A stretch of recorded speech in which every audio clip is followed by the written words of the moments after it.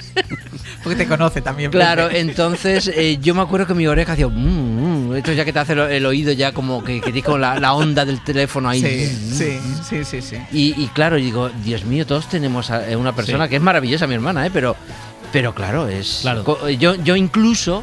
cuando hay veces que no me dice, te he llamado 3 veces y no me has cogido. Digo, porque yo ¿Y no te hueles nada? Busco la situación en la que puedo cogerlo. ¿No te hueles nada? A mí me pasa con mi abuela, que abuela te quiero mucho desde aquí, pero mi abuela habla mucho. Amparo, ¿no? No, la otra, Pili. Vale. Y mi abuela habla mucho.